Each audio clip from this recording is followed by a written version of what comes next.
자, 오늘 가장 거대한 기만 칼빈주의 구원론 3탄 하겠습니다. 3탄. 아마 오늘까지만 하면 될 것 같은데요.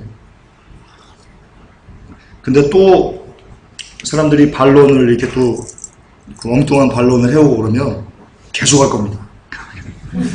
이거 해야 됩니다. 그들의 반론이 없어질 때까지 할 겁니다. 그래서 오늘은 그들의 반론에 대해서 제가 좀 이렇게 발제를 좀 하고 하겠습니다. 오늘 그 결론은 이겁니다. 다 듣고 나시면요, 이렇게 결론을 내릴 겁니다. 자, 이제 이 땅에 칼빈주의는 더 이상 설 곳이 없다. 예, 살 곳이 없습니다. 그리고 칼빈주의를 여전히 주장하는 교회, 신학교 고발할 겁니다. 하나님한테 고발할 겁니다. 사기죄로 고발할 겁니다. 신학교 문 닫으시기 바랍니다. 사기죄로 고발할 겁니다. 자, 예정론을 받는 것이 참 힘듭니다. 굉장히 힘듭니다. 1탄, 2탄에 걸쳐가지고요, 어떤 저의 주장이 아니고 객관적인 성경과 객관적인 데이터를 근거로 이야기를 했는데도 불구하고요, 여전히 사람들이 그 핵심을 보지 못하고, 그러면 성경에 이렇게 있는데, 예정한 것처럼 이렇게 성경 구절이 있는데 그것은 어떻게 해석할 거니? 라고 하면서 이렇게 공격하는 사람들이 많지는 않았지만 어쨌든 있었습니다. 그런데 그걸 보면서요, 제가 좀 답답했습니다. 답답해가지고 이렇게 마음이 이러는 순간에 이게 당연한 현상이라는 것을 제가 깨달았습니다. 왜냐면 무려 500년입니다. 500년. 조선왕조 500년이 아니고요, 칼빈주의 500년입니다. 500년 동안 전 세계가 어떻게 했냐면요, 다 칼빈주의 구원론이었습니다. 거의 다 그랬습니다. 심지어 지금은 여러분 교파를 초월해가지고요, 여러분 감리교나 성결교 그리고 오순절, 순복음 이런 데는요, 요한 웨슬레의 영향을 많이 받았습니다. 근데 요한 웨슬레가요, 인류 역사상 최초로 칼빈주의를 완전히 박살낸 사람이 요한 웨슬레입니다. 아십니까? 칼빈주의를 우리만 박살낸 게 아니고요, 요한 웨슬레가 먼저 몇백 년 전에 칼빈주의를 완전히 박살냈습니다. 성경적으로. 심지어 요한 웨슬레는 이렇게까지 얘기했습니다. 칼빈주의 예정론이 맞다면, 그렇다면 오늘날 모든 설교는 무의미하다 라고 얘기하면 성경적으로 굉장히 많이 부셔버렸습니다. 아주 감사한 거죠. 그런데 요한 웨슬레로 인해서 세워진 교단이 감리교지 않습니까? 감리교입니다. 감리교의 구원론은요, 칼빈주의를 따라서는 안 됩니다. 요한 웨슬레가 세운 그 영적 줄기를 타고 오기 때문에 성경적인 구원론을 갖고 있어야 됩니다. 그런데 오늘날 감리교도요, 그리고 성결교도요, 그리고 오순절도요, 다 지금은 이 칼빈주의 구원론에 함몰되어 있습니다. 희한한 일입니다. 너무 희한한 일입니다. 있을 수 없는 일이 벌어지고 있습니다. 어쨌든 500년 동안 신학교에서 학교에 딱 들어가면, 여러분 신학생들 성경 잘 안 읽고 오는 거 아시죠? 신학생들 중에 성경 막 10독 이상 하고 학교에 오는 학생들 거의 없습니다. 거의 찾기 되게, 눈 뜨고 찾기 되게 힘듭니다. 모래알에서 바늘 찾기 이 정도 수준은 아니지만 굉장히 드뭅니다. 그런데 성경을 10독도 안 읽고 신학교에 들어오면 어떤 문제가 생기냐면요, 신학교에서 가르쳐주는 모든 것들이요, 다 성경적인 줄 압니다. 그럴 수밖에 없죠. 비교하고 그 구분할 수 있는 능력 자체가 없는데, 교수님이 얘기합니다. 한 번 구원 영원한 구원이래. 그럼 거기에서 신학적인 성경적인 지혜가 내게 있으면, 교수님 그거 아닌데? 주여 하는 자마다 아버지께로 올 자가 아니라고 그랬는데, 심지어 귀신 쫓아내도 아버지 뜻 행하지 않으면 천국 못 들어온다고 그랬는데요.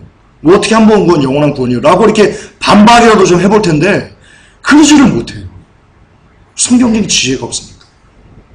그러니까 신학교에서 배우는 것들, 신학교에서 교회사를요, 철저히 카톨릭 교회사로 가르칩니다. 아십니까? 개신교의 입장에서 쓴, 그러니까 정말 진짜 하나님 입장에서 쓴, 로마 시대 때 로마 카톨릭의 그 거부해가지고 산으로 굴로 숨어들어가지고 카타콤으로 숨어들어가지고 진짜 사도들의 믿음, 12 초대교대의 믿음을 지켰던 그 진짜 크리스찬들이 만들어왔던 그 역사는요, 이 땅에 한 군데도 존재하지 않아요. 눈 쉬고 진짜 그거는 바늘가에서 모래 아래서 바늘 찾기보다 힘들어요. 그런데 신학교에서 99.9%의 교리가 교회사를 뭘 배우냐? 로마 가톨릭 교회사를 배웁니다. 그러니까 어거스틴 같은 쓰레기를 성인이라고 추앙하는 거예요. 로마 가톨릭적 교회사니까 얼마나 로마 가톨릭을 미화했겠습니까? 미화할 수밖에 없죠. 당연한 거죠. 그러니까 여러분, 이 신학교에서 공부하는 성도들이요, 저는 이렇게까지 생각합니다. 신학교가 저는 그냥 그렇게 생각합니다. 신학교가 마귀의 자식들을 만들어내는 통로다라고까지 생각을 합니다. 지금은 그렇습니다. 신학교는 문 닫아야 됩니다. 문 닫아야 됩니다. 그리고 신학교에서 쏟아져 나온 그 목회자들이 교회에서 목사 일을 합니다. 그 안에서 진짜 신실하게 성경만 갖고 애통하는 목사님들이 있습니다. 그런 분들은 신학교에서 배운 교리들을 이야기하지 않습니다. 이야기하지 않습니다. 특히 칼빈주의 예정론 이야기하지 않습니다. 제가 한번 말씀드렸죠. 찰스 스펄전 목사님 같은 경우 1000편이 넘는 설교 중에 그분 칼빈주의자거든요. 그런데 그분이 했던 1000편이 넘는 설교가 지금 현재 존재하는데 그 중에 칼빈주의에 입각해서 설교한 것들은요. 특히 이 5대 교리 10편도 안 되답니다. 그러니까 그분들처럼 아무리 칼빈주의고 신학교에서 그렇게 배웠다 할지라도 정말 성경만 갖고 씨름하는 그 분들은요. 그 목사님들은요. 진짜 바른 성경적인 구원관을 우리들에게 이야기하는 겁니다. 그런 분들이 있기 때문에 여전히 한국교회가 하나님 앞에 사랑을 받고 있는 거다라고 저는 보고 있습니다. 믿고 있습니다. 그런데 대다수의 교회 그리고 거의 전부 다의 신학교 그리고 거기서 배운 아버지, 어머니, 누나, 형, 부모, 딸, 자녀, 심지어 모든 이들이 이렇게 얘기합니다. 어느 날 창주 형제가 성경을 보다가 야 이거 예정론 아닌 것 같은데? 의문이 듭니다. 목사님한테 물어봅니다. 목사님 이거 여기 보면 이렇게 끝까지 견디는 자가 구원 얻는다고 그랬는데 사도 바울은 내가 버림받을까 오히려 두려워한다고 그랬는데 이거 예정론 아닌 거 아니에요? 물어보면요 목사님이 뭘 한다고 그래? 네, 지금까지 다 그랬습니다. 아버지한테 물어보면 아버지가 그냥 믿어. 어머니한테 물어보면 믿으라니까 우리 기도하자. 너 지금 마귀에게 지금 생각이 잡힌 것 같아. 우리 기도하자. 여러분 이래버렸다니까요. 무려 500년 동안의 역사가 짓눌러진 거라니까요. 칼빈주의가. 그래서 구원의 확신에 대해서 물으면요. 믿으라니까 라고 일축해버렸습니다. 그러니까 빠져나올래야 빠져나올 수 있는 길이 없었던 겁니다. 여기에 젖어들었어요. 여러분 사람은 길들여집니다. 아십니까? 사람은 길들여집니다. 벼룩이 있습니다. 벼룩이요. 그냥 두면요. 여기서 30cm, 1m? 거의 사람 키만큼도 뛰어오를 수 있답니다. 벼룩이. 그렇게 점프가 그렇게 대단합니다. 근데 벼룩을요. 이런 종이컵으로 이렇게 유리컵으로 이렇게 담아놓으면요. 벼룩이 뛰다가요. 계속 유리벽이 막히잖아요. 그러면 유리컵을 치워도요. 벼룩은 여전히 그 30cm 유리컵만큼밖에 못 뛴답니다. 1m 이상 뛸 수 있는 애가. 그게 여러분 생명체의 어떤 한계입니다. 인간도 마찬가지입니다. 사람도 마찬가지입니다. 자, 계속 어떤 진리에 대해서 계속 추구하는데 그 진리가 계속 막히고 모든 사람들이 그게 다 진리인 것을 야 비진리거든 라고 하면요. 자기는 정상적으로 두 눈을 갖고 있어요. 그런데 모든 사람들이 다 한 눈만 갖고 있으면요. 두 눈 갖고 있는 사람이 비정상적이 되는 겁니다. 여러분 그런 이치입니다. 칼빈주의가 왜 성경에서 얘기하는 것과 정면적으로 배치되는데도 불구하고 여전히 칼빈주의가 교회를 휩쓸고 있냐면요. 바로 이러한 것 때문입니다. 모든 사람들이 다 한눈으로만 교회는 모든 사람들이 전 세계 거의 모든 사람들이 이 칼빈주의 잘못된 것을 성경이라고 알고 있기 때문에 진짜 정상적인 두 눈을 갖고 성경적인 구원을 갖고 들이대는 사람들이 비정상적으로 보이는 현상이 나타나는 겁니다. 여러분 밖이 더웠습니다. 지난주 지지난주 폭염이 있었습니다. 그런데 저희 집주인이 에어컨을 달아줘가지고요. 다행히 에어컨이 생겼습니다. 저희 집에. 그래서 제가 그 밖에 그 일하러 안 나가는 날 에어컨 틀어놓고 이렇게 잘 있었거든요. 근데 밖을 문을 탁 열었는데요. 이야, 죽는 줄 알았습니다. 헉! 헉! 여러분, 제가 거기서 하나님 깨달음을 주셨습니다. 이런 깨달음을 저에게 많이 주십니다. 순간순간 어떤 현상에서 그런 은혜가 제게 있습니다. 뭐냐면요. 진짜는 그거였던 겁니다. 진짜는 폭염이었던 겁니다. 근데 에어컨에 시원한 것이 틀어져 있으니까 내가 진짜 밖이 덥다는 걸 잊어버리고 있었던 겁니다. 제가 뭘 말씀드리는 거인지 아십니까? 여러분, 진짜는 성경적인 구원론이 옳습니다. 하나님께서 그것을 이야기한 겁니다. 모든 세상은요, 다 성경적인 구원론으로 도배되어 있습니다. 하나님께서 모든 사람들이 성경적인 구원론을 알아볼 수 있도록 천하 만물에 다 만들어 놓으셨습니다. 그게 진짜입니다. 그런데 에어컨이란 조그만 칼빈주에 모든 사람들이 갇혀 있는 겁니다. 그런데 나오면요, 더워요. 헉해요. 그러니까 헉하니까 다시 에어컨으로 들어가는 겁니다. 그런데 에어컨 계속 쓰면요, 여러분 에어컨병 걸렸어요. 냉방병 걸렸어요. 여러분 잘하면 죽을 수도 있습니다. 죽을 수도 있습니다. 진짜는 여러분 폭염이 맞는 겁니다. 자, 그러니까 만약에 칼빈 교회가 없었다면, 그런 에어컨이 없었다면 그냥 견뎌냈을 겁니다. 네, 폭염이요. 여러분 지금만 이렇게 폭염이 있었던 건 아닌데요. 너무나 사람들이 이렇게 약해졌던 겁니다. 뭐 거두절미하고 그건 중요한 게 아니니까요. 오늘 좀 급하게 나갈게요. 자, 만약에 칼빈 교리가 없었다면, 에어컨이 없었다면 폭염을 견뎠듯이 칼빈 교리가 없었다면 우리는 어땠을까요? 자, 500년 전에 칼빈 교리가 없었다면, 성경적인 구원론만 이 세상을 지배했다면 아마도 구원받을 백성들이 더 많았겠죠? 아마 그랬겠죠. 만약 예정론이 없었다면, 그래도 우리는 여전히 우리 기억 속에 한 번 구원은 영원한 구원이야 라는 개념들이 우리 속에 있었을까요? 존재했을까요? 우리 아버지가 없었으면 제가 태어날 수 있었을까요? 아니에요. 아버지가 없으면 안 태어나요. 하나님이 없으면 세상이 안 만들어지시죠. 마찬가지로 이 칼빈 교리, 예정론이 없었다면요, 이 지구상에는요, 한 번 구원, 영원한 구원이라는 개념은요, 존재하지 않았어요. 존재하지 않았습니다. 자, 그렇다면 역으로, 만약, 우리가 이제 성경적으로 확인할 건데, 만약 예정론이 성경이 없다면, 한 번 구원, 영원한 구원이 있는 거예요? 없는 거예요. 그러면 신학교에서 한 번 구원, 영원한 구원을 가르쳐야 되는 거예요? 아니, 안 가르쳐야 되는 거예요. 그런데도 불구하고 한 번 구원, 영원한 구원을 가르치는 신학교는 존재해야 되는 거예요? 존재하지 않아야 되는 거예요. 그런 논리로 귀결되는 거예요. 그걸 빼든가, 한 번 구원, 영원한 구원, 칼빈주의를 빼든가, 그 둘 중에 하나를 선택하셔야 돼요. 여전히 존재하지 않는 한 예정론, 칼빈교를 여전히 성경이 없는데도 불구하고 신학교가 뭐 하는 곳이에요? 하나님의 신학을 공부하는 곳이에요. 그런데 하나님의 신학 중에 가장 넘버원이 뭐예요? 하나님 성경이 있는 것 중에 가장 넘버원이 뭐예요? 단일 주제가 뭐예요? 구원이에요. 그런데 그 구원을 왜곡시키는 교리를 신학교가 가르친다면 신학교로서 존재할 수 있는 의미가 있어요? 없어요. 없어요. 신학교 문 닫아야 돼요.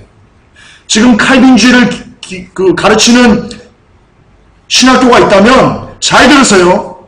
잘 들으세요. 당신들 문 닫으세요. 문 닫으세요. 저주받아요. 저주받아요.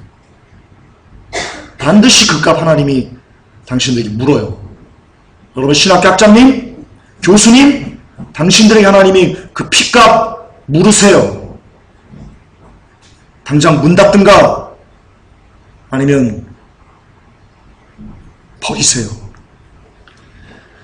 자, 모든 것은 뿌리부터 기초부터 합니다. 여러분 고층 건물을 공사할 때요, 그 땅 파는데 기초 공사만 하는데요, 여러분 40%를 예산을 투입한답니다. 그만큼 이 기초 굉장히 중요합니다. 자, 그래서 제가 이 논리를 그대로 제가 이제 예정론에 제가 대입을 할 건데요. 자, 칼빈주의를 구성하는 5대 핵심 교리가 있다고 제가 말씀드렸죠. 그 중에 뭐 성도의 견인부터 저항할 수 있는 은혜, 그리고 무조건적인 선택, 이런 모든 칼빈주의를 구성하는 모든 그 뿌리가요, 뭐에 기인하냐면요, 전적 타락이라는 것에 기인하고 있습니다. 우리는 전적으로 타락이기 때문에 절대로 복음을 들어도 반응할 수 없다라고 이야기하는 게 칼빈 교리입니다. 그렇기 때문에 우리가 복음을 들어도 반응할 수 없기 때문에 무조건적으로 하나님이 우리를 선택하시고 구원하셔야만 돼. 이게 칼빈주의입니다. 그러니까 오늘날 칼빈주의를 있게 만드는 그 기초, 고층 건물 공사 지을 때 40%를 기초를 이렇게 뼈대 심듯이요, 마찬가지로 칼빈주의도요, 그런 기초가 있습니다. 그런데 제가 이거를 말씀드린 이유가, 자, 기초가 부실하면요, 그 건물은요, 그냥 와르르 무너지거나 아니면 처음부터 설 수가 없습니다. 즉, 다시 말해서 칼빈의 5대 교리를 부수기 위해서는요, 가장 먼저 기초가 되는 교리, 가장 기초가 되는 그 전적 타락이 얼마나 비성경적인 것을 우리가 알면요, 칼빈 교리는요, 나머지 성도의 견인, 불가항력적인 은혜, 무조건적인 선택, 제한된 속죄, 이런 모든 것은요, 그냥 처음부터 쓸 수도 없습니다. 그냥 와르르 무너진다는 겁니다. 그래서 오늘 그걸 볼 겁니다. 오늘 그것만 볼 겁니다. 전적 타락은 과연 성경적인가, 비성경적인가? 비성경적입니다. 제가 말씀드린 겁니다. 자, 기초가 잘못된 교리라면 그 교리는 당연히 거짓이고요. 그런데 성경은 이렇게 얘기합니다. 너희는 너희 아비 마귀에서 났으니 너희 아비의 욕심을 너희도 행하고자 하느니라. 저는 처음부터 살인한 자요, 진리가 그 속에 없으므로 진리에 서지 못하고 거짓말할 때마다 제 것을 말하는 이는 저가 거짓말장이요 거짓의 아비가 되었습니다. 왜 제가 이 말을 덧냐면요, 자, 이들이 전적 타락을 이야기함에 있어서요, 성경을 인용합니다. 저는 이게 참 나쁘다고 생각합니다. 칼빈이 전적 타락을 주장하기 위해서요, 성경을 끌어들입니다. 마치 이런 겁니다. 내가 이 핸드폰을 규정하고 싶어요. 규명하고 싶어요. 이게 성경적이라는 것을 얘기하고 싶어요. 그러면요, 이게 성경적이지 않거든요. 어떤 인간의 생각에서 나온 거라고 하면 이것을 성경적이라고 규명하기 위해서요, 성경을 이용합니다. 안 되는 겁니다. 지금 이 전적 타락을요, 만든 교리가요, 그와 같습니다. 인간이 만들어낸 철학을 앞에 두고요, 이것을 규정하고 규명하고 증명하고 사람들에게 이야기하고자 하니까 이것이 성경적이라고 이야기하기 위해서 성경을 끌어들여서 짜집게 하고 조합합니다. 그리고 만들어낸 게 전적 타락입니다. 그렇기 때문에 이게 마귀에서 나오는 겁니다. 그거를 이제 말씀을 좀 드리겠습니다. 칼빈의 5대 교리, 특히 창세전에 사람을 천국과 지옥으로 예정하셨다는 이 예정론은요, 바로 이 전적 타락을 기초로 하고 있습니다. 그런데 전적 타락은요, 성경적입니다.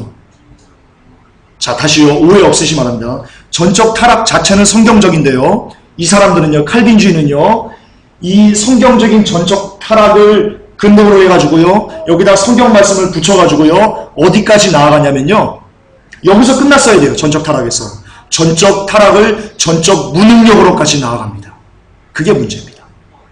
자, 조금만 개념을 갖고 계세요.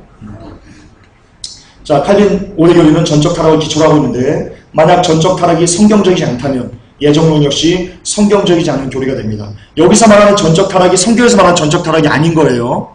전적 무능력을 얘기하는 거예요. 조금 어렵나요? 조금 어렵나요? 자, 여기서 성경에서 말하는 전적 타락하고 칼빈주의가 말하는 전적 타락이 다르다는 것을 제가 말씀드리려고 하는 겁니다. 자, 그리고 만약에 성경적이지 않다면 그것은 크리스천들에게 전혀 쓸모없는 쓰레기가 되는 겁니다. 왜냐하면 우리는, 크리스천은 누구예요? 오직 성경만, 하나님의 말씀만 따라가는 존재이기 때문입니다. 자, 전적 타락. 먼저 전적 타락이 성경적인 가치관으로 받아들여지게 된 배경을 살펴봅시다. 여기에 루시퍼의 간교함이, 이게 좀 길어지는구나. 바로 넘어갑시다. 설명하자면 좀 깁니다. 전적 타락은 성경적입니다. 사람은 전적으로 타락해서 스스로는 구원할 수 없습니다.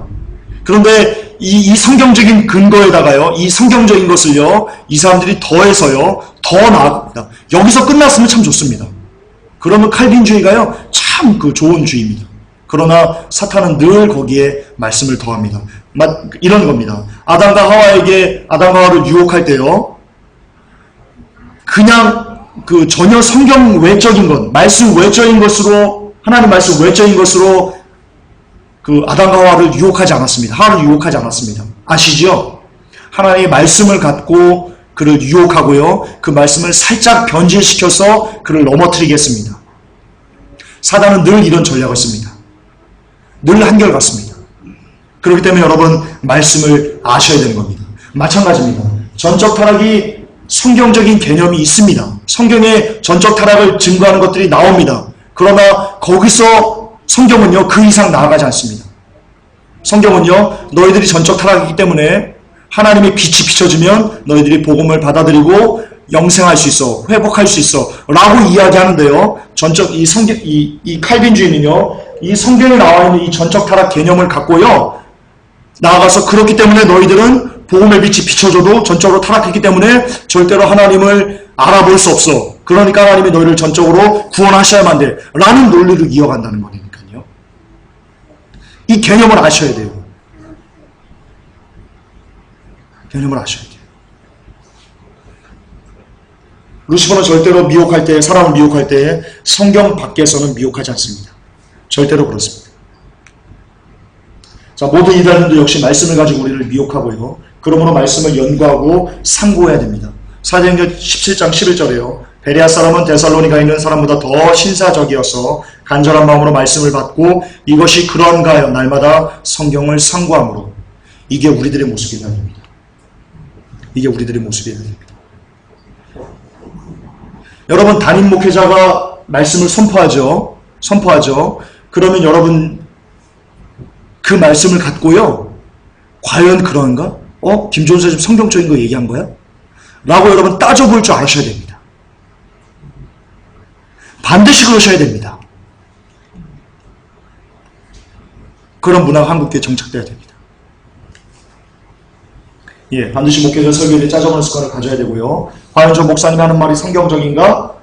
라고 상고해야 됩니다. 심지어 바울의 얘기도요, 베레아 사람들은요, 진짜 제대로 얘기한 거야? 하면서 날마다 상고했을 정도입니다.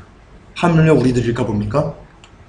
성경은 그래야 한다만 가르치고 있고요. 옛날에는요, 덮어놓고 믿는 것이 좋은 믿음이라고 그랬습니다. 그래서 목사님께서 이런 일화도 있습니다.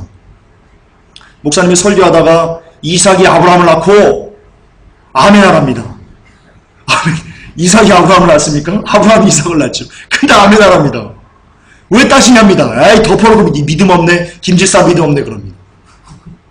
그게 우리 시대에 그동안에 있었던 믿음이었습니다. 그냥 덮어놓고 믿습니다. 여러분, 성경은요, 덮어놓고 믿으면요, 죽습니다. 중세가 왜 그렇게 어두운 줄 아십니까? 성경의 중세 때는요, 라틴어로 기록되어 있었습니다. 일반인들이 성경을 읽을 수가 없었습니다. 심지어는요, 그 성경을 강론하는 그 사제들, 로마 가톨릭의 사제들도요, 라틴어를 모르는 사람은요, 몰랐습니다. 뜻을 모릅니다. 그냥 읽을 줄 알아가지고 그냥 줄줄줄 외우는 것 뿐입니다. 미사할 때요, 고레바디 이상한 걸로 이렇게 막 하면요, 그냥 의식입니다, 의식. 왜냐면 어차피 로마 가톨릭적 구원은 세례와 선행과 이런 걸로 구원받으니까 그냥 종교의사 미사 참석하고 그러는 겁니다. 그래서 어두웠던 겁니다. 종교계 성공한 이유는요, 성경이 라틴어에서 독일어 그리고 영어 이런 식으로 번역됐기 때문에 모든 사람들이 만민이 성경을 읽을 수 있었기 때문에 여러분, 종교개혁이 그나마 이렇게 어둠에서 벗어나게 된 것입니다. 그러므로 여러분, 성경은요, 절대로 덮어놓고 믿으면요, 죽습니다. 절대 좋은 믿음 아닙니다. 믿음은 철저히 따져야 합니다. 성경적으로 옳은지 그른지 열심히 묻고 그에 대한 해답을 구해야만 합니다. 그것이 자신의 생명을 지키는 길이고요, 천국은 자신이 가지고 있는 믿음으로 가는 것이지, 목회자들이 어떤 신학교 교수가 여러분들에게 구원을 줘서 견인해 가는 것이 아니기 때문입니다. 철저하게 여러분, 말씀 안에서 믿음을 검증하고 가까이 하는 어떤 누구의 메시지라도, 그 누구의 메시지라도, 아무리 위대한 주기철 목사님의 메시지라 할지라도 여러분 그것이 과연 성경적인가? 라고 의문을 제기하고 그리고 따져 볼 수 있는 여러분들 되시기를 축복합니다. 그래야 됩니다. 그래. 자, 사탄이 말씀을 미혹한다고 했을 때 칼빈의 5대 교리 중 첫 번째, 전적 타락이야말로 가장 거대한 기만이 아닐 수 없습니다. 왜냐면 전적 타락을요, 성경에서 말하는 전적 타락을요, 이 칼빈주의자들은 전적 무능력과 동일시하였기 때문입니다. 예, 칼빈주의 개념은 이겁니다. 전적 타락은 곧 전적 무능력이다. 칼빈주의자 탈봇과 크렘노는요, 이렇게 얘기했습니다. 성경은 하나님의 일에 대해 응답할 수 없는 타락한 사람의 전적 무능력을 강조한다.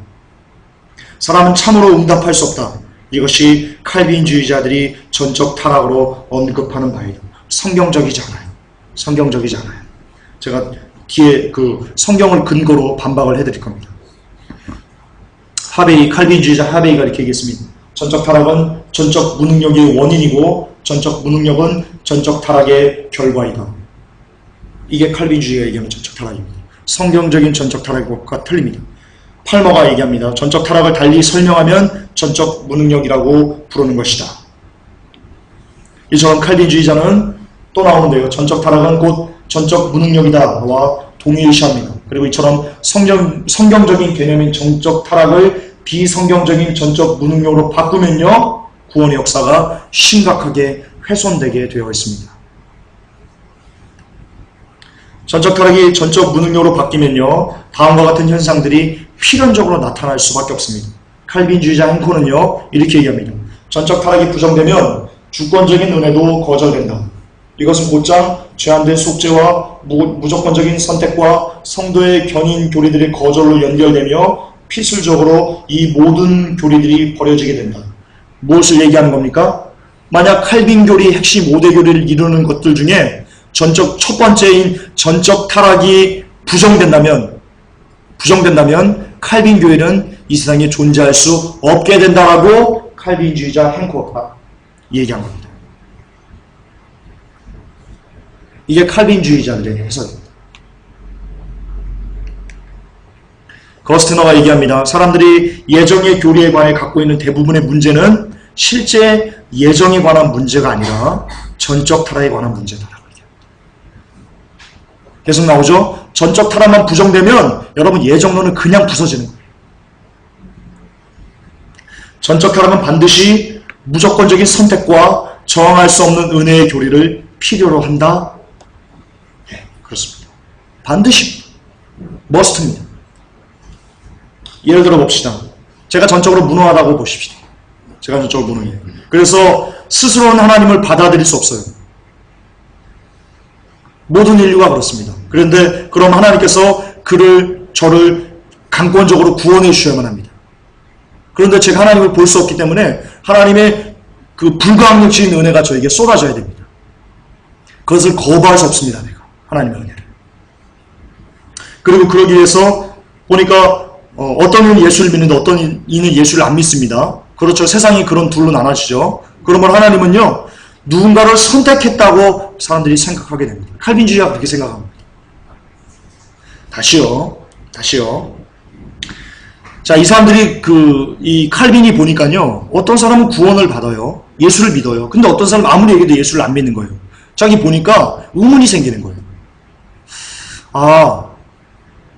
또 보니까 자기는 이 성경에서 봤을 때 전적 타락이 꼭 전적 무능력이라고 자기는 해석을 했어요.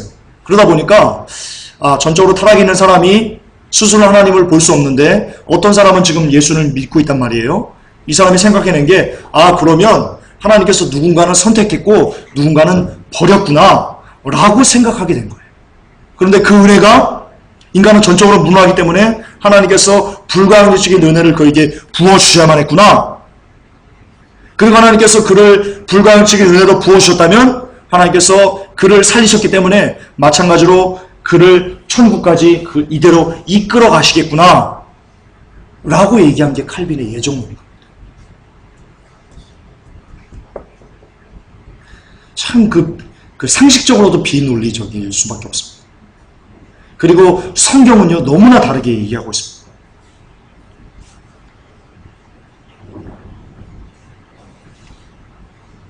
그러므로 창세전에 무조건적으로 선택한 자는 그를 감히 저항해 볼 수 없는 은혜를 부으셔서 그를 구원하시고 천국으로까지 견인해 가신다는 교리, 그게 바로 우리가 오늘날 미친 듯이 열광하는 칼빈 교리의 실체입니다. 그러나 여기서 만약 전적 무능력이 거짓이라면, 칼빈주의에서 얘기한 전적 타락이 전적 무능력인데요, 이 전적 무능력이라는 것이 거짓말이라면 무조건적인 선택도 거짓이 되고요, 저항할 수 없는 은혜 거짓이 되고요, 성도의 견인 거짓이 됩니다. 그렇습니다. 전적 무능력이 사기라는 것만 밝혀내면요, 오늘날 신학교 그리고 교회는, 그리고 그 어디도 칼빈 교리를 성경 말씀이라고 가르쳐서는 안 됩니다. 만약 전적 무능력이 사기인 것이 밝혀졌는데도 여전히 이것을 성경 말씀이라고 가르친다면 그 신학교는, 그 교회는, 그리고 그 사람들은 지금 사기치고 있는 겁니다. 틀렸습니까? 제 논리가 틀렸습니까? 제 논리가 틀렸으면 틀렸다고 반박하시기 바랍니다. 틀리지 않습니다. 그러므로 그들은 감옥에 가야 됩니다. 왜냐하면 사기친 사람들은 감옥 가거든요. 가야 됩니다. 그러므로 그들은 하나님의 법정에서 그들을 사기범으로 판결하시고 영원한 불지옥이라는 구형을 하나님이 내릴 것입니다. 그를 사랑한다 해도 어쩔 수 없습니다. 왜냐하면 그것이 하나님의 속성이기 때문입니다. 공의라는 속성이기 때문입니다. 욥기 8장 3절에 이렇게 얘기합니다. 하나님 어찌 심판을 굳게 하시겠으며 전능하시니가 어찌 공의를 굳게 하시겠느냐. 다시요, 만약 전적 무능이 거짓이라면 지금 신학교는, 그리고 교회는 칼빈주의를 버리든가 아니면 하나님의 법정에서 사기범으로 판결받으시고 영원한 불지옥이라는 구형을 받으시기 바랍니다. 양당 간에 선택하셔야 됩니다. 양당 간에 선택하셔야 됩니다. 두 개를 가지고 갈 수 없습니다. 자, 핵심입니다. 이제 전적 무능력이 사기라는 것만 밝힙시다. 그러면 논란의 종지부는 찍을 수 있게 됩니다. 제가 준비하다가 감동받아가지고 화를 쏟았습니다. 너무 은혜가 되더라고요. 이제 이제 끝나요, 이제. 그리고 밝혀집니다. 전적 무능력의 개념을요, 다시 봅시다. 칼빈주의자들. 이 얘기하는 전적 무능력. 사람은 절대로 스스로는 복음을 받아들일 수 없다. 이것이 전적 타락, 즉 전적 무능력입니다. 라고 칼빈주의자들이 얘기합니다. 자, 스스로는 복음을 받아들일 수 없다. 그러나 성경은 이렇게 얘기합니다. 함께 읽겠습니다. 알지 못하던 시대에는 하나님이 허물치 아니하셨거니와 이제는 어디든지 사람을 다 명하사 회개하라 하셨으니. 회개하라 하셨으니. 자, 복음을 듣습니다. 회개해라. 주님이 오셨다. 아니면 너희들 죽는다. 라는 말을 받으면 돌이킬 수 있다는 겁니다. 그러니까 회개하라고 하죠. 자, 하나 더 갑시다. 가라사대 때가 찼고 하나님 나라가 가까웠으니 회개하고 복음을 믿으라. 예수님이 말씀하신 거예요. 예수님이 야 너희들 야 창주 일로 와. 너 그동안 죄 많이 졌지? 회개하고 복음 믿어. 창주 형제가 개인적으로 말씀을 듣고요. 회개하고 복음을 못 믿는다고 생각해 보세요. 이 사람들 이 칼빈주의자들 얘기처럼 전적으로 타락해가지고 복음을 받아들일 수 없다고 보세요. 그러면 예수님이 복음을 받아들일 수 없는 사람한테 가가지고 야 너 회개하고 복음 믿어라? 아, 왜 이렇게 안 믿지? 왜 이렇게 못 받아들이지? 라고 예수님이 하실 것 같아요? 야 내가 실수했다. 너 복음 못 받아들이지? 야 미안하다. 예수님이 그러셔야 돼요? 내가 잠깐 착각했다. 야 미안하다. 아니잖아요. 회개하고 복음을 받아들일 수 있어요. 그 나라를 들으면 복음의 빛이 우리에게 비춰지면 우리는 돌이킬 수 있는 능력이 있어요. 하나님이 그것까지 걷어가신 건 아니에요. 뒤에 나오겠지만 영적인 죽음을 받은 거예요. 영적인 죽음. 하나님과의 단절된 죽음을 받은 거예요. 그러나 자유의지마저 하나님이 가져가신 건 아니라는 거예요. 뒤에 나와요. 로마서 1장 20절에 창세로부터 그의 보이지 않는 것들 곧 그의 영원하신 능력과 신성이 그 만드신 만물에 분명히 보여 알게 된다고 했습니다. 그러므로 저희가 핑계치 못한다고 했어요. 자, 하나님을 못 봐요? 사람들이? 성경이 뭐라고 되어 있어요? 이 모든 만물을 보고 하나님의 안 계심을 너희들이 부인할 수 없을 거야. 하나님이 있음을 너희들 알 수 있어. 그렇게 하나님이 내가 만들어 놨어. 라고 말씀하신다니까요. 여기 어디 너희들은 전적으로 하나님을 보지 못해. 전적으로 무능력하니까 절대 너희 하나님을 볼 수도 없어. 바라볼 수도 없어. 라고 하는 말이 어디 나와 여기. 하나님은 분명히 반대로 얘기하는데. 아니 너 나 알 수 있는데? 너 나 핑계하지 못하는데? 내가 만물을 다 만들어놨는데? 너 어디서 거짓말할래? 너 어디서 거짓말해? 너 지옥이야. 라고 하신다. 만약에 전적 무능력이 맞다면, 칼빈주의자들이 얘기하는 전적 무능력이 맞다면 천국에 올라가서요 심판대 앞에서 얘기해야 됩니다. 하나님, 나 전적으로 무능하게 하나님 못 알아보게 해놓고 왜 나 지옥 보내? 당신 나빠. 당신이나 지옥 가. 그냥 충분히 할 수 있어요. 따져도 하나님께서요, 아니 미안해, 내가 미안해, 실수했어 라고 하셔야만 해요. 논리적으로 그래요. 하나님께서 처음부터 능력을 가져가셨다면 당연히 하나님을 못 보고 지옥 가면 어쩔 수 없는 거죠. 근데 얘기하잖아요. 그렇게 따지면 얘기합니다. 자, 만약에 창지형제가 지옥에 왔어요. 심판대 앞에 섰어요. 그렇게 따집니다. 아, 하나님, 우리 칼빈 선생이 그러는데 우리 전적으로 무능하게 만들었다며. 그러면 내가 하나님 모르는 게 당연하지. 왜 나를 지옥 보내? 당신이나 지옥 가소. 라고 이 친구가 따진다고 합시다. 겁없이. 하나님께서요, 로마서 1장 20절 핍니다. 자, 읽어봐. 함께 읽겠습니다. 창세로부터 그의 보이지 않은 것들, 곧 그의 영원하신 능력과 신성이 그 만드신 만물에 분명히 보여 알게 되나니, 그러므로 너 창지 너 핑계하면 안 돼. 너 지옥이야. 부인할 수 없어. 하나님은 분명히 모든 만물에 하나님을 알만한 것들을 계시해 놓으셨어요. 자기의 눈이 가려서 못 보는 것 뿐이에요. 로마서 2장 15절이에요. 이들은 그 양심이 증거가 되어 그 생각들이 서로 혹은 송사하며 혹은 변명하여 그 마음에 새긴 율법의 행위를 나타내느니라. 하나님이 양심에요, 하나님의 법, 하나님을 알만한 것들을 양심에 새겨 놓으셨어요. 그러면 우리가 죄를 지으면요, 우리 양심이 힘들어요. 양심이 너무 힘들어요. 내가 창조왕주한테 거짓말하면 양심이 힘들어요. 그렇다는 거예요. 자, 사도행전 읽겠습니다. 중요해서 제가 빨간 걸로 해놨습니다. 함께 읽겠습니다. 또 하나님께서 인류의 모든 족속을 한 피로 만드시고 온 지면에 살게 하시고 미리 계획하신 시기와 그들이 거주하는 경계를 정하셨으니 이는 주를 찾게 하려 함이라. 사람들이 하나님을 찾아 나서면 만날 수 있으리니. 아멘. 어디 무능력하다고 그랬어요? 너희들 무능력하니까 하나님이 구원하실 때까지 너희들 기다려? 라고 하나님 말씀하셨어요? 아니에요. 너희들 하나님을 찾아 나서라. 그럼 만날 수 있다라고 얘기하세요. 뭐가 성경적이에요? 칼빈주의가 성경적이에요? 성경이 성경적이에요. 거짓말이에요. 전적 무능력 거짓말이에요.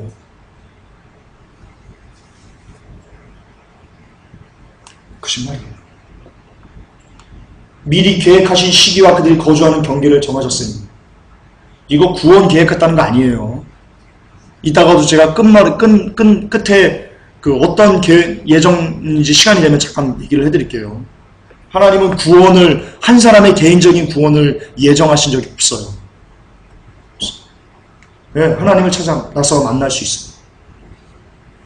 사도행전 16장 32절에 가로되 주 예수를 믿으라. 그러면 너 안의 집이 구원을 얻으리라 하고. 예수 믿으면 돼요.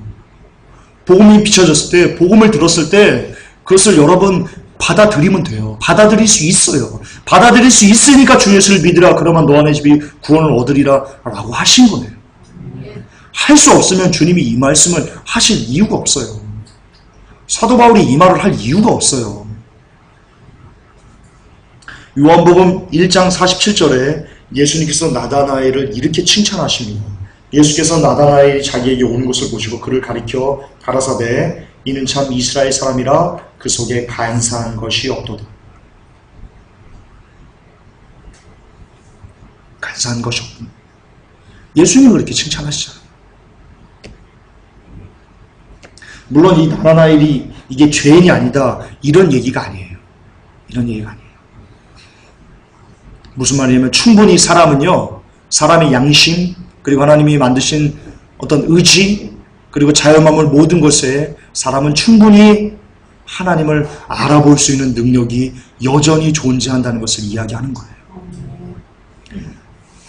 아담과 함께 우리가 죽었어요. 근데 성경에 보면 네가 정령 죽으리라 라고 했어요. 근데 아담이 예수님께서 너 죽으리라 할 때, 아니 하나님이 너 죽으리라 라고 할 때 아담이 바로 거꾸로져 죽었어요? 안 죽었어요, 여러분. 그 후로 얼마나 더 살았는지 930세를 살았어요. 930세. 930년 동안 안 죽었다니까. 근데 죽었어요. 뭐가 죽은 거예요? 영이 죽은 거예요, 영이. 그런데 영이 죽은 사람들이 뭐 했어요? 영이 죽은 사람이 뭐 했어요? 여러분 제사 지냈어요, 하나님한테. 아담과 하와가 결혼하고 누구를 낳았어요? 예, 가인과 아벨. 그들 뭐 했어요, 하나님한테? 제사 지냈어요. 그들도 영적으로 죽은 사람들인 거예요. 근데 하나님께 제사 지냈다니까요. 하나님을 알아보니까 제사를 지내는 거 아니에요. 하나님이 영적인 죽음을 죽었지만 여러분 어떤 의지적인 것까지 완전히 모르도록 가져가신 건 아니라는 거예요.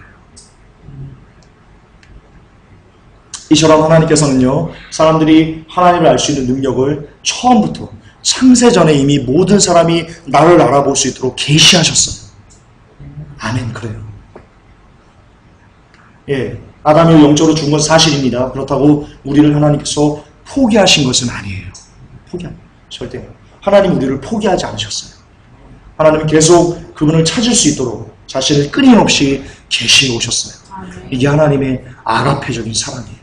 우리가 하나님을 거부해도, 하나님을 심지어 욕하고 못 박아도 하나님 그래도 오기만 해.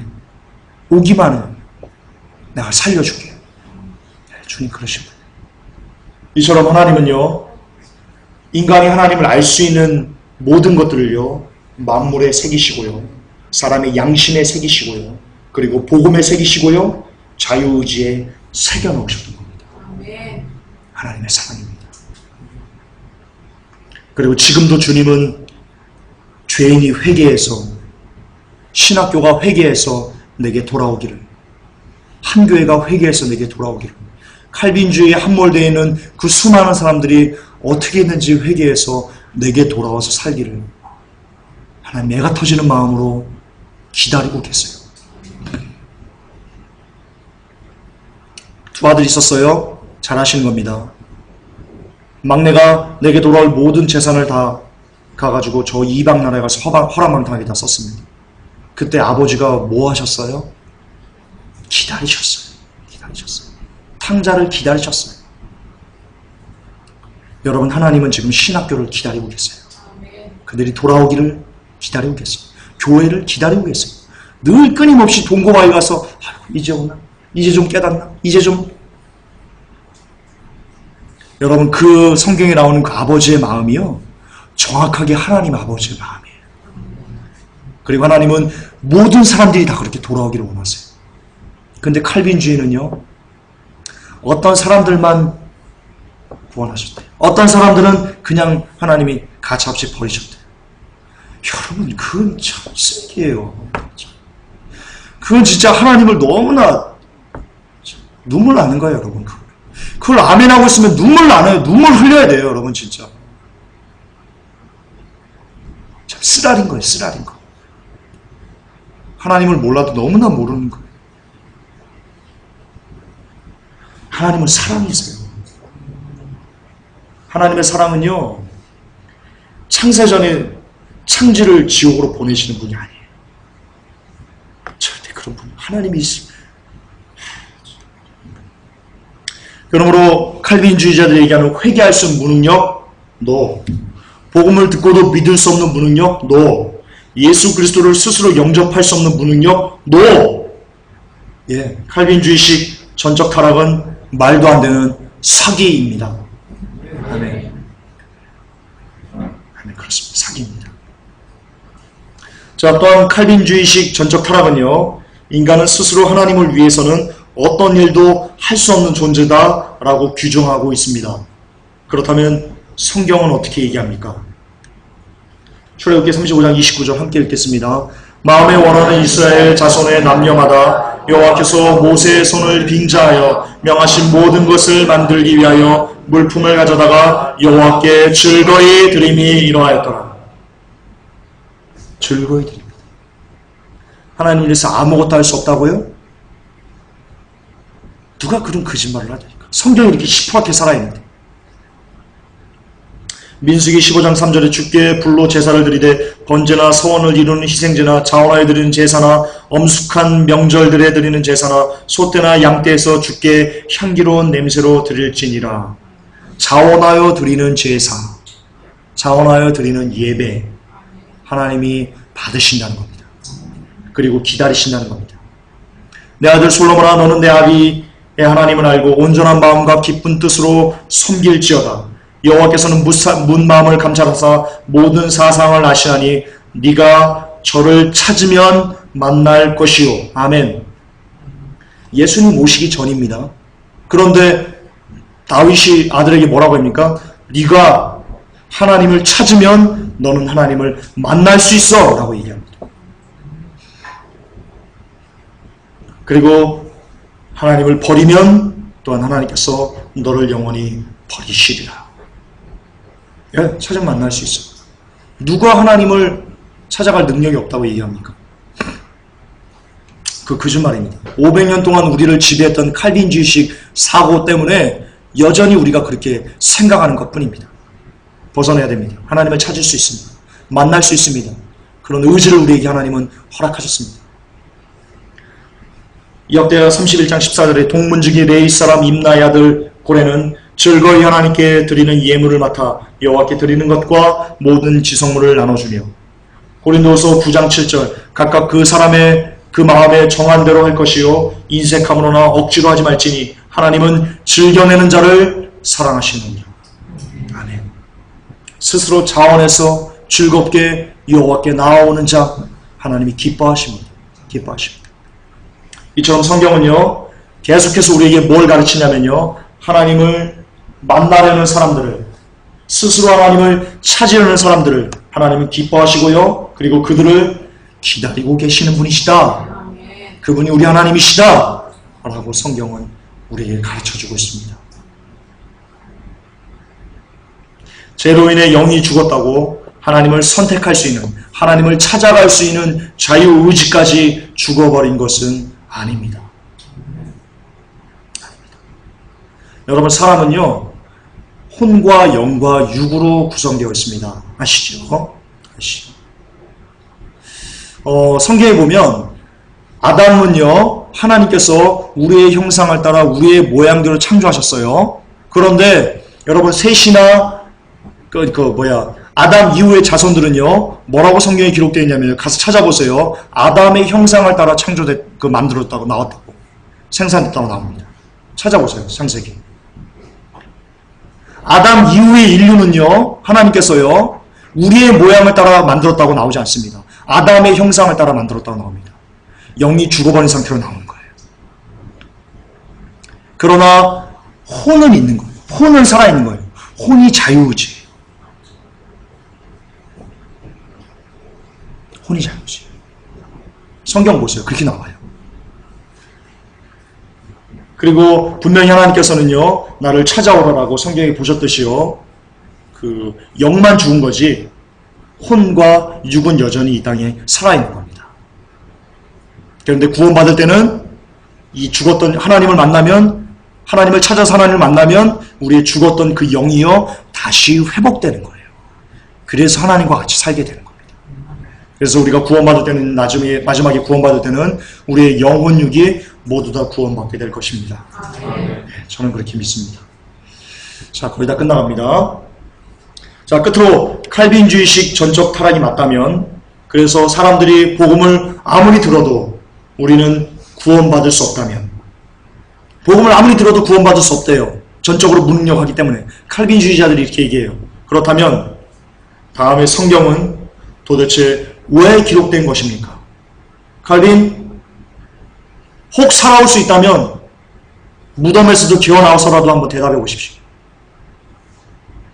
칼빈이 대답 못한다면 지금 칼빈주의자들 당신들이 나와서 한번 대답해 보세요.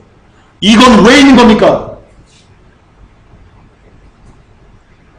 가로서 너희는 온 천하에 다니며 만민에게 복음을 전파하라. 예수님이 하신 말씀이에요. 만약에 당신들 말씀처럼 사람이 아무리 전적으로 무능하기 때문에 아무리 복음을 들어도 구원받을 수 없다면 예수님이 왜 이 얘기를 하셨어요? 와서 대답해요. 신학교 교수건 대학교의 목사건 와서 대답해요. 왜 그러냐고. 예수님이 전능하여? 당신들 말처럼 아무리 사람이 복음을 받아들여도 아무리 복음을 들어도 구원받을 수 없는데 예수님이 그럼에도 불구하고 미쳤다고 가서 복음 전하라고 그러는 거예요?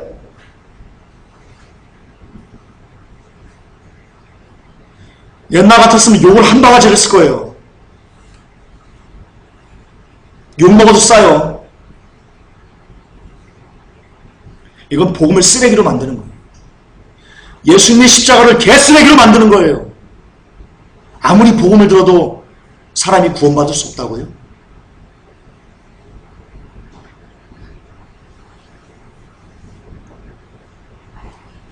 마가복음 16장 15절 함께 읽겠습니다. 또 가라사대 너희는 온 천하에 다니며 만민에게 복음을 전파하라. 사도행전 14장 15절에 너희에게 복음을 전하는 것은 이 헛된 일을 버리고 천지와 바다와 그 가운데 만유를 지으시고 살아계신 하나님께 돌아오라 하니라. 로마서 1장 16절 내가 복음을 부끄러워하지 아니하노니 이 복음은 모든 믿는 자에게 구원을 주시는 하나님의 능력이 됨이라. 첫째는 유대인에게요 또한 헬라인에게도. 무엇이 우리를 구원합니까? 예정론이 우리를 구원하는 겁니까? 아닙니다. 하나님은 예정으로 우리를 구원하시고 작정하신 게 아니고요. 하나님은 복음으로 예수 그리스도의 십자가로 우리를 구원하시기로 작정하셨던 겁니다. 그게 진짜 성경적인 예정론입니다. 하나님께서 세상을 구원하시기 위해서 예수 그리스도를 예정하시고 십자가 사건을 예정하신 것, 그리고 온 인류를 구원하시기로 작정하신 것, 그게 진짜 예정론입니다. 그것만 예정론입니다. 나머지는 다 쓰레기입니다. 나머지 예정은 다 쓰레기입니다. 하나님은 인간의 구원을 오직 십자가로만 허락하셨습니다. 9장 14절에 이와 같이 주께서도 복음 전하는 자들이 복음으로 말미암아 살리라 명하셨으니. 그렇습니다. 복음으로 우리는 살게 됩니다. 에베소서 3장 6절에 이는 이방인들이 복음으로 말미암아 그리스도 예수 안에서 함께 후사가 되고 함께 지체가 되고 함께 약속에 참여하는 자가 됨이라. 우리들 얘기하는 겁니다. 창주 형제, 수모 형제, 시환 형제, 저, 우리 모든 집사님들, 그 모든 이들이 복음으로만 말미암아 예수 그리스도 안에서 함께 후사가 될 수 있습니다. 예정론이 아닙니다. 디모데후서 1장 10절에 이제는 우리 구주 예수 그리스도의 예수의 나타나심으로 말미암아 나타났으니 저는 사망을 패하시고 복음으로써 생명과 썩지 아니할 것을 드러내신지라. 예, 우리는 전적으로 타락했습니다. 우리는 전적으로 타락해서 하나님을 찾는 자도 없고 아는 자도 없습니다. 그렇게 우리는 정말로 악하고 더러운 가운데 있습니다. 옳습니다. 그러나 하나님은 그럼에도 불구하고 세상을 이처럼 사랑하사 독생자를 우리에게 주셨습니다. 우리가 살 수 있는 길을 열어놓으셨고요. 만물의 것을 새겨 넣으셨습니다. 그러므로 복음의 빛이 우리에게 비춰지면 우리는 살 수 있습니다. 그러므로 여러분들은 나가서 복음을 전하셔야 되는 겁니다. 그들을 한 명이라도 살아나라고, 한 명이라도 잃어버린 양을 살아나라고 우리는 복음을 전해야 되는 겁니다. 그렇기 때문에 우리가 먼저 하나님의 은혜로 혹은 어떤 사람들의 통로를 통해서 우리가 복음을 받아들였기 때문에, 영생을 선물로 받았기 때문에, 이것이 걷어받았기 때문에, 빚졌기 때문에 나가서 할 수 있거든. 듣든지 안 듣든지 그들에게 복음을 전할 책임이 여러분 우리에게 주어지는 겁니다. 그것을 하지 않으면 하나님께서 야, 너는 복음 듣고 살았는데 너는 그런 빚을 졌는데 너는 왜 아무것도 하지 않았어? 라고 하면서 그를 책망하시는 겁니다. 여러분, 복음을 전하지 않으면 여러분 멸망합니다. 복음을 전하지 않으면 여러분 멸망당합니다. 달란트 받은 사람이 있습니다. 5달러 받은 3달란트 받은 사람. 열심히 일해가지고 그 배를 하나님께 올려드렸습니다. 그런데 1달란트 받은 사람은요, 그것을 땅속에 파묻어놨습니다. 그리고 그 1달란트를 그대로 하나님께 드립니다. 주님이 그것을 뺏어서요, 많이 남긴 자에게 주셨습니다. 여러분, 그게 복음 증거입니다. 여러분이 받은 그 복음을요, 그것을 갖고 나가서 전하지 않고 그대로 심어두면요, 여러분 지옥 갈 수 있습니다. 칼빈주의자들 사고에서는 지옥이 그들의 머릿속에 있지 않습니다. 왜냐하면 구원이 끝났기 때문에. 그러나 성경은요, 지옥이 여러분 바로 문 앞에 있다고 얘기합니다. 제 바로 옆에 지옥이 있습니다. 아셔야 됩니다. 그러니까 사도 바울이 두렵다, 떨리다 라고 이야기한 겁니다. 사도 바울은 삼층천을 갔다 왔습니다. 거기서 정말 세상이 이루 말할 수 없는 그 하늘의 언어, 하나님으로부터 직접 말씀을 들었습니다. 근데 그랬던 사도 바울이 뭐라고 합니까? 내가 두렵답니다. 천국에 못 갈까 봐. 사도 바울은 안 겁니다.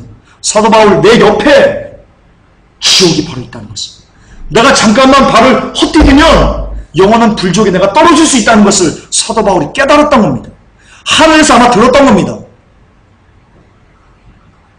여러분, 지옥이 여러분 멀리 있다고요? 그런 거짓말이랑 여러분 듣지 마십시오. 지옥은 여러분 옆에 있습니다. 문만 열면 지옥일 수 있습니다. 두려워하십시오. 정말 두렵고 떨림으로 좁은 길을 걸어가시면서 여러분의 구원을 이루고 가십시오. 얼마든지 말씀 전하는 나, 지옥이 내 옆에 있다고 전하는 저 역시 여러분 얼마든지 지옥에 있을 수 있습니다. 지옥은 멀리 있지 않습니다. 사람이 전적으로 타락해서 아무리 복음을 들어도 구원받을 수 없다면, 복음을 듣고 예수를 믿는 이유는 단지 선택되었기 때문이라면, 그럼 왜 주님은 이토록 복음을 온 세상 모든 민족에 가서 전파하라는 쓸데없는 명령을 하신 걸까요? 주님의 말이 쓸데없는 걸까요? 아니면 칼빈주의 예정론이 쓸데없는 걸까요? 과연 무엇이 쓰레기일까요? 주님의 말씀이 쓰레기인가요? 칼빈주의 예정론이 쓰레기인가요? 둘 중에 하나는 양립할 수 없습니다. 둘 중에 하나는 쓰레기가 되어야만 해요. 여러분은 주님의 말씀을 쓰레기로 여기시겠습니까? 아니면 칼빈주의 예정론을 쓰레기로 여기시겠습니까? 둘 중에 하나는 여러분의 선택입니다. 여러분의 선택입니다. 그리고 내가 어떤 것을 쓰레기로 여기냐에 따라 가지고요, 천국과 지옥이 호불호가 갈리게 되어 있습니다. 결론입니다. 칼빈주의식 전적 타락인 전적 무능력은 절대로 성경적이지 않습니다. 그러나 문제는 그들이 성경을 이용한다는 데 있습니다. 이들 전적 타락 주장하려고요, 성경 굉장히 많이 들이댑니다. 근데 제가 그걸 공부하면서 이렇게 봤는데요, 기가 찹니다. 국어 실력이 부족합니다. 국어 실력이. 절대로 그런 의미가 아닌데 그런 의미로 바꿔가지고 미혹시킵니다.